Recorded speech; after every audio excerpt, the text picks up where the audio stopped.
On the 24th of May, 1976, inside a luxury hotel in Paris, 9 of France's most respected wine experts gathered around a long table with complete confidence in what they believed was about to happen. For them, this wasn't a competition. It was a confirmation. For more than 2,000 years, France had been the undisputed home of great wine. Its vineyards had supplied kings, emperors, popes, and presidents. Its names, Bordeaux, Burgundy, Champagne, had become symbols of perfection. The bottles sitting beside them from California were little more than curious outsiders. A pleasant experiment, nothing more. The judges began tasting. They swirled. They smelled. They examined every aroma with extraordinary care. Then they scored each wine without knowing where it came from. When the results were finally revealed, silence filled the room. California had defeated France. Not only in red wine, but in white wine as well. The event became known as the Judgment of Paris, and in a single afternoon, it shattered one of the oldest assumptions in the history of food and drink, that only Europe could produce truly great wine. But that shocking day in Paris was only the latest chapter in a story that had begun thousands of years earlier, long before castles stood over French vineyards, before Roman armies marched across Europe. Before Greek philosophers debated beneath marble columns, there was a forgotten valley where one simple accident changed human history forever.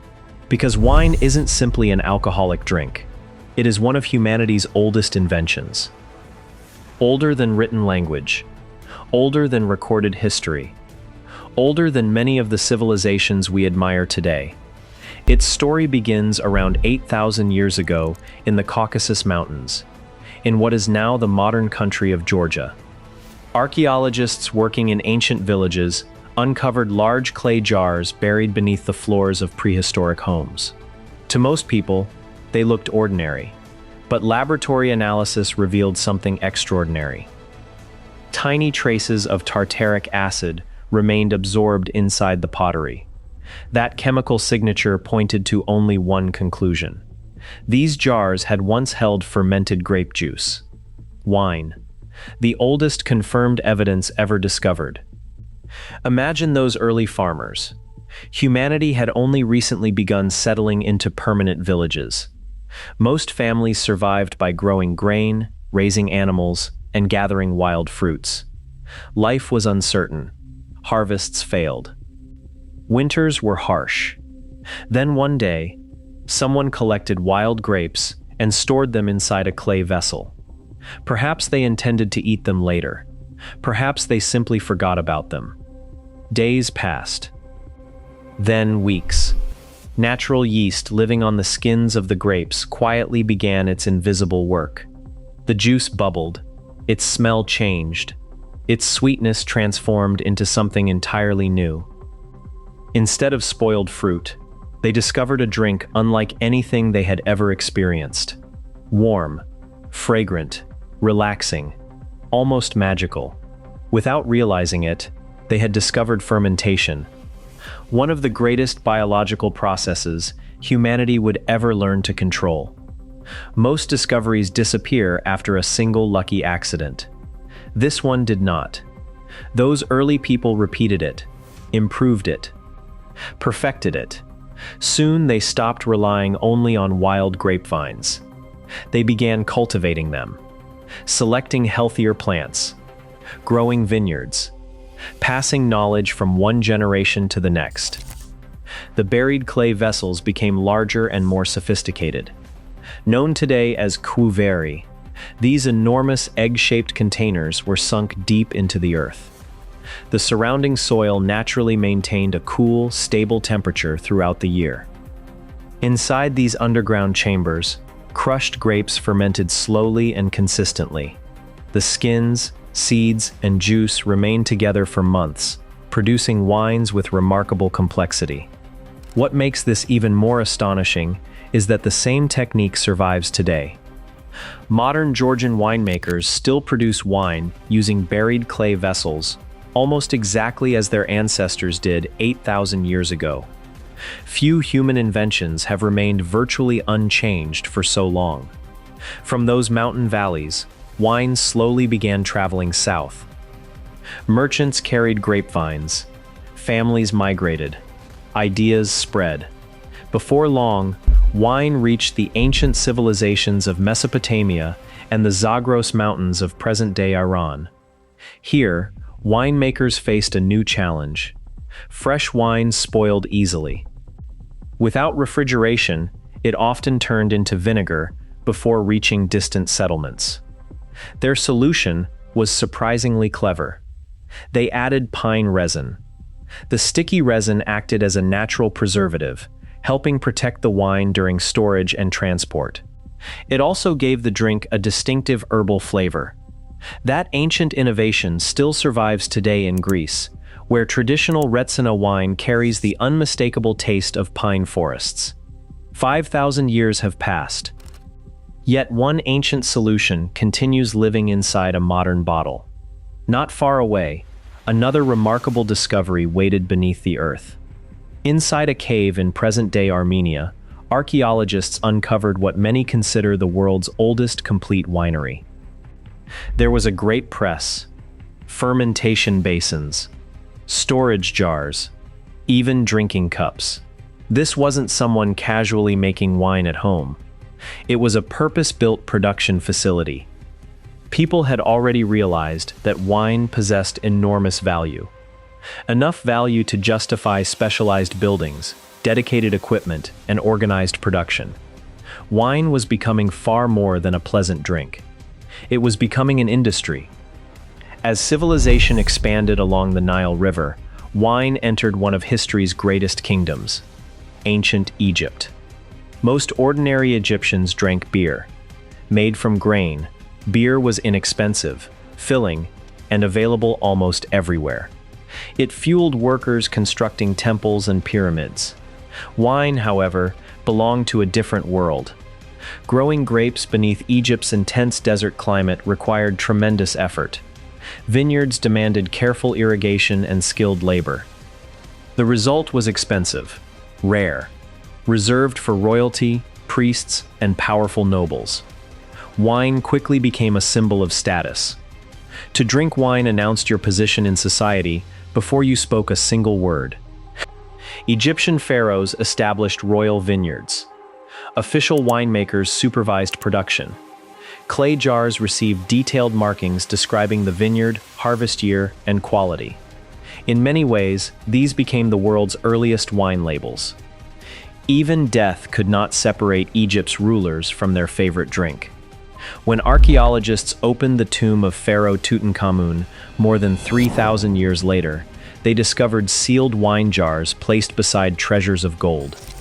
The young king had expected to continue enjoying wine in the afterlife. That tells us something profound. Wine had become more than nourishment, more than pleasure. It had become sacred. The belief that wine connected humanity with something greater would only grow stronger as it reached the shores of ancient Greece. No civilization embraced wine quite like the Greeks. To them, wine wasn't merely fermented fruit.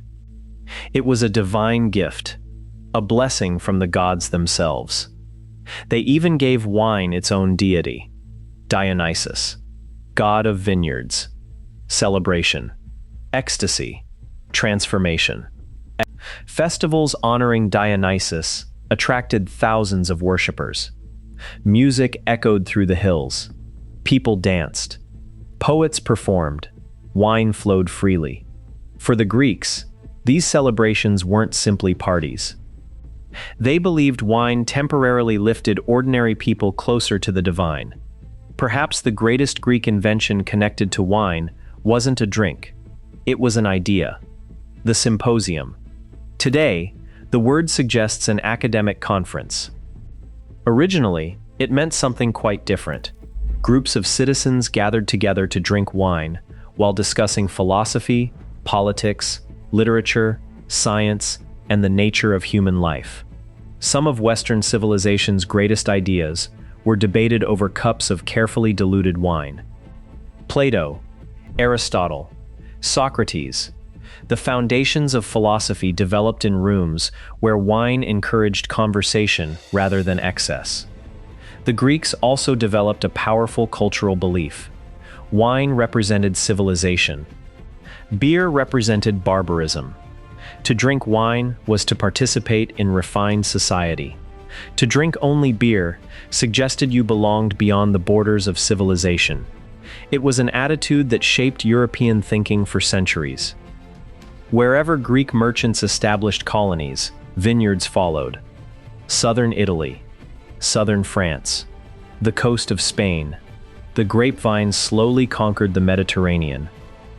But no civilization would spread wine farther than the empire waiting just beyond Greece's western horizon, Rome. The Romans admired Greek culture.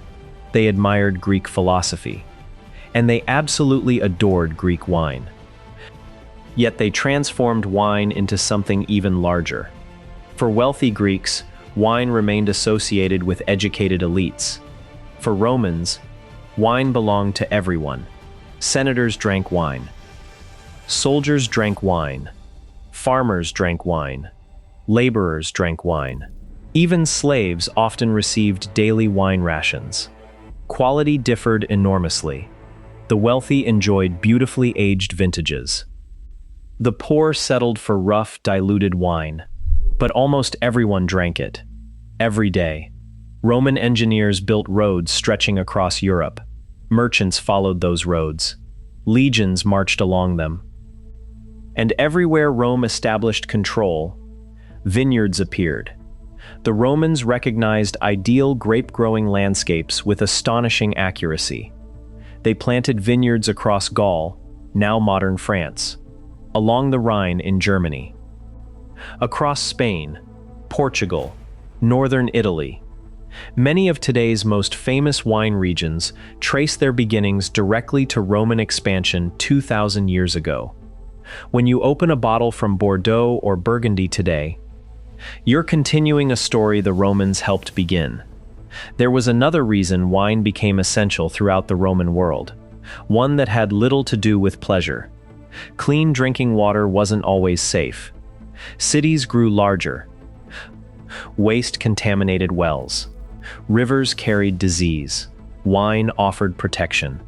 Its alcohol and natural acidity killed many harmful microorganisms. Romans usually mixed wine with water, creating a safer daily drink. Without understanding bacteria, they understood results. Wine kept people healthier. It became woven into daily survival. Not simply luxury, not merely celebration, life itself. Roman merchants improved storage as well. Heavy clay amphorae gradually gave way to wooden barrels, stronger, easier to transport, capable of traveling long distances without breaking. Barrels rolled along Roman roads toward every corner of the empire. Wine became one of history's first truly international commodities. By the 2nd century, millions of gallons moved across Europe every year. It seemed unstoppable, eternal. But every empire eventually faces its greatest test. Rome was no exception. As political chaos spread during the 5th century, trade collapsed, cities declined, roads deteriorated. The mighty empire slowly crumbled.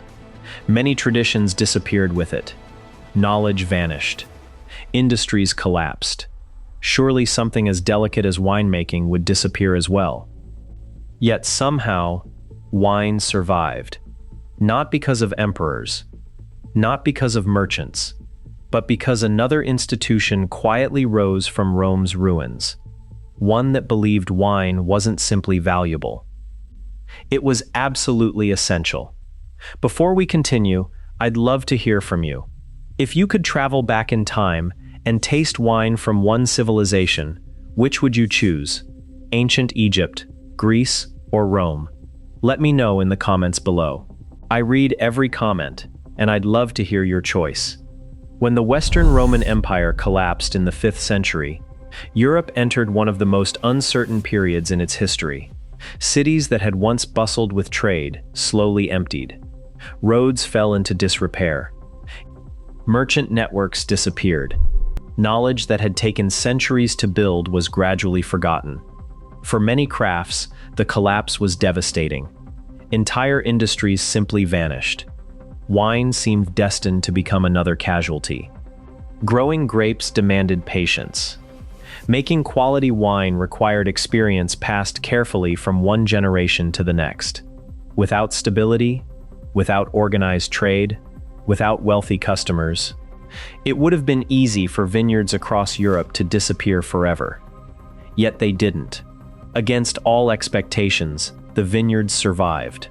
Not because kings protected them, not because merchants continued buying them, but because a new force had quietly become the most influential institution in Europe, the Christian Church. Few drinks have become so deeply connected to religion. At the center of Christian worship stood a simple ceremony that could not exist without wine. According to the New Testament, during the Last Supper, Jesus shared bread and wine with his disciples, telling them the wine represented his blood. From that moment onward, wine became essential to Christian worship.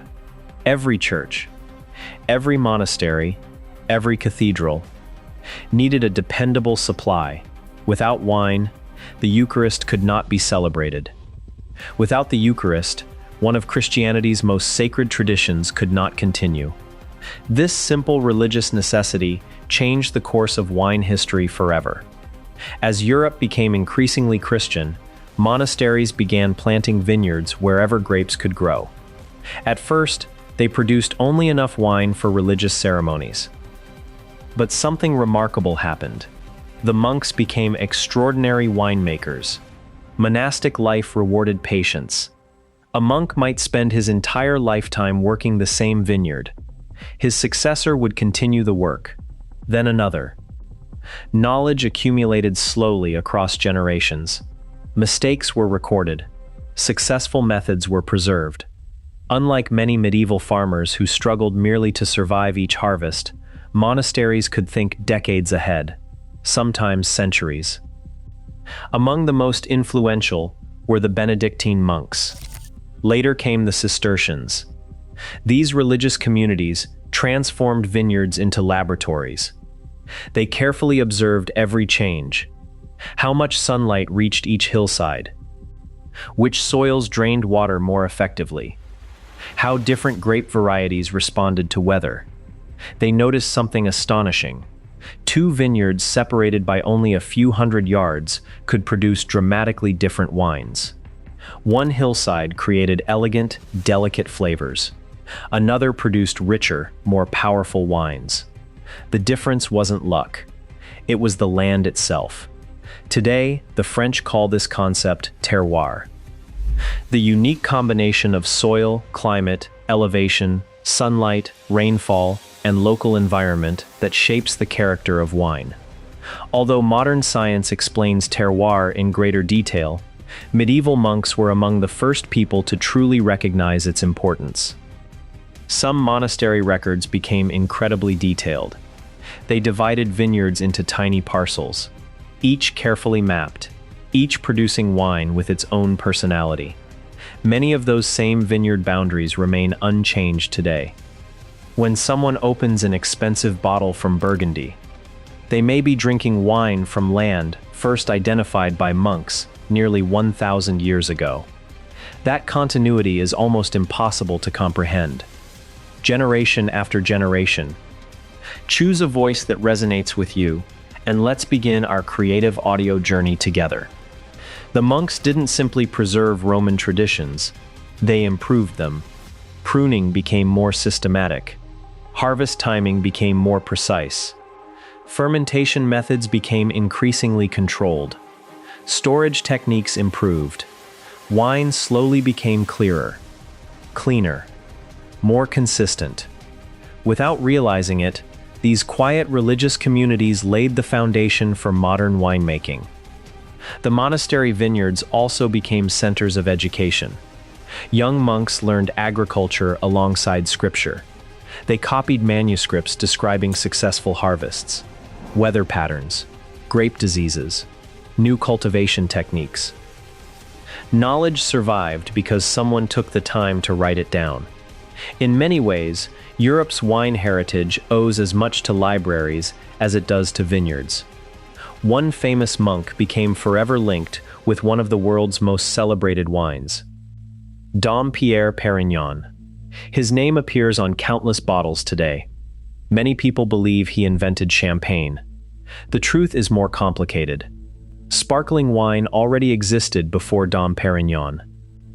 Bubbles occasionally appeared naturally inside bottles due to secondary fermentation. Sometimes winemakers considered this a flaw rather than an advantage. Dom Perignon did not invent sparkling wine, but he helped perfect it. As cellar master of a Benedictine abbey in Champagne during the late 17th century, he spent decades improving wine quality. He experimented with blending grapes from different vineyards. He insisted on healthier fruit, better pressing methods, cleaner production. His relentless attention to detail helped establish standards that later made Champagne famous around the world. The romantic story that he tasted sparkling wine and declared, "Come quickly, I am drinking the stars," almost certainly never happened. Yet the legend reflects something true. His pursuit of perfection changed wine forever. Outside monastery walls, another transformation was taking place. Wine was becoming one of Europe's greatest commercial products. Perhaps nowhere illustrates this better than Bordeaux. Today, Bordeaux is almost synonymous with fine wine. Its rise, however, depended on an unexpected partnership: England.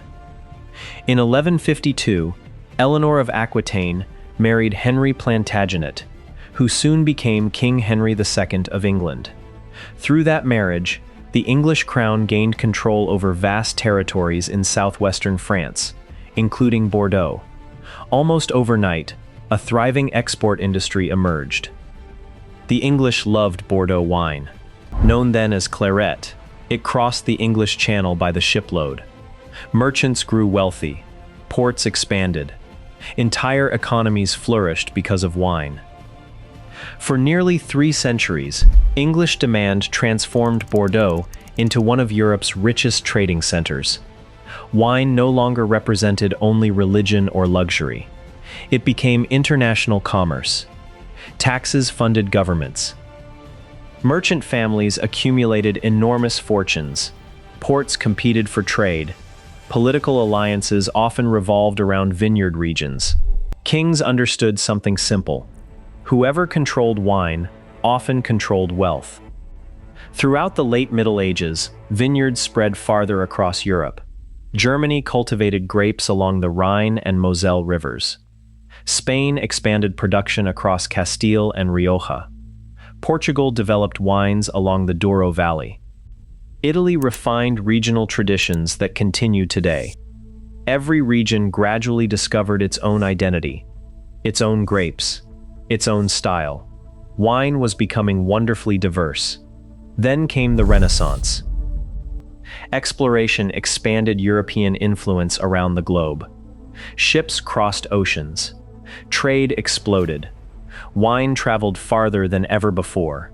Barrels accompanied explorers on long voyages. Colonists planted vineyards in newly settled lands. Missionaries carried grapevines wherever Christianity spread. Wine was no longer confined to Europe. It was becoming global. Yet just as wine seemed stronger than ever, disaster struck, not through war, not through famine, not through invasion, but through an insect so small it could barely be seen. The crisis began quietly during the 1860s. In southern France, healthy vineyards suddenly started dying. Leaves turned yellow. Growth slowed. Entire vines withered. Farmers watched helplessly as plants that had produced grapes for generations simply collapsed. At first, no one understood why. Perhaps unusual weather, perhaps disease, perhaps poisoned soil. The deaths spread, village after village, region after region. Soon vineyards across France faced the same terrifying mystery. Scientists dug beneath the roots of dying vines. There they found the culprit, a tiny yellow insect feeding beneath the soil. Its name was phylloxera. At first glance, it seemed insignificant, barely larger than a pinhead. Yet it possessed extraordinary destructive power. By feeding on vine roots, it created wounds that allowed infections to spread. European grapevines had never encountered this pest before. They possessed almost no natural resistance. Once infected, death became almost inevitable. The most painful irony was still to come. Phylloxera wasn't European. It had arrived accidentally from North America. American grape species had evolved alongside the insect for millions of years. Their roots naturally resisted its attacks. European vines had no such defenses. What proved harmless in America became catastrophic in France. The epidemic spread relentlessly. France suffered first, then Spain, Italy, Germany, Portugal, Austria. Almost every major wine-producing region experienced devastation. Some estimates suggest that nearly 2/3 of Europe's vineyards were destroyed. Entire families lost their livelihoods. Communities built around wine faced economic collapse. Desperate growers searched for solutions. Some flooded vineyards hoping to drown the insects. Others injected chemicals into the soil. One particularly desperate method involved burying live toads beneath vines, believing they might somehow consume the pests. Another released chickens throughout vineyards. Nothing worked. Phylloxera continued advancing. For years, Europe watched helplessly as one of its greatest agricultural traditions seemed destined for extinction. Governments offered enormous rewards for anyone discovering a cure. Scientists argued. Farmers prayed. Wine merchants feared the worst.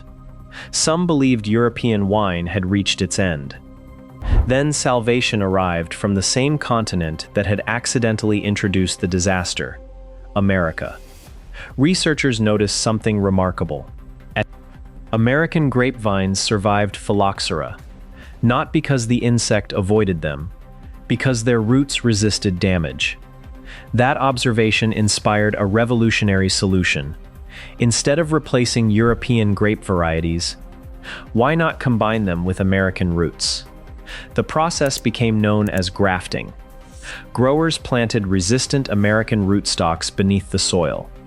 Onto those roots, they grafted the upper sections of traditional European grapevines. Above ground, the grapes remained entirely European. Cabernet Sauvignon, Pinot Noir, Chardonnay, Merlot. Below ground, American roots quietly protected them from phylloxera. At first, many French winemakers rejected the idea. Using American roots beneath Europe's noble vines felt almost like admitting defeat. Some feared it would ruin wine quality forever. Others considered it unnatural. Yet desperation eventually overcame pride. One vineyard after another adopted grafting. The results were extraordinary. The vines survived. Wine production slowly recovered. Europe had been saved. Even today, the vast majority of vineyards around the world still grow exactly this way. European fruit, American roots. A remarkable partnership born from catastrophe. Only a handful of isolated regions escaped phylloxera entirely. Chile remains one of the most famous examples. Its natural geographic barriers prevented the insect from establishing itself, allowing many vineyards to continue growing on their original roots. By the beginning of the 20th century, wine had recovered. France once again stood proudly at the center of the wine world. Its vineyards flourished. Its reputation seemed unshakable. Everyone believed one simple truth: the greatest wines would always come from Europe. No newcomer could challenge centuries of tradition. It seemed impossible. Until one unforgettable afternoon in Paris changed everything. Before we continue, I'd love to hear your thoughts. If you had lived during the phylloxera crisis, would you have accepted American rootstocks to save Europe's vineyards? Or would you have refused to change centuries of tradition? Share your answer in the comments. I can't wait to read what you think. The Judgment of Paris proved that great wine could come from anywhere. After California's stunning victory in 1976, countries like Australia, Chile, Argentina, New Zealand, and South Africa invested heavily in winemaking, transforming the industry into a truly global tradition. Yet despite new competitors, every bottle still carries echoes of its remarkable past. Wine began in buried clay vessels in ancient Georgia, became sacred to Egyptian pharaohs, inspired Greek philosophers, fueled the Roman Empire, survived through medieval monasteries, overcame the devastating phylloxera epidemic, and finally broke free from centuries of European dominance. More than a drink, wine is a living record of human civilization, preserving the land, climate, and craftsmanship of a single place and time inside every bottle.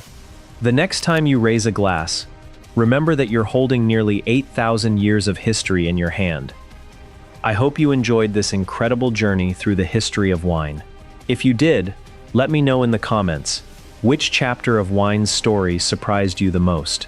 Don't forget to subscribe for more fascinating stories behind the foods and drinks that shaped our world.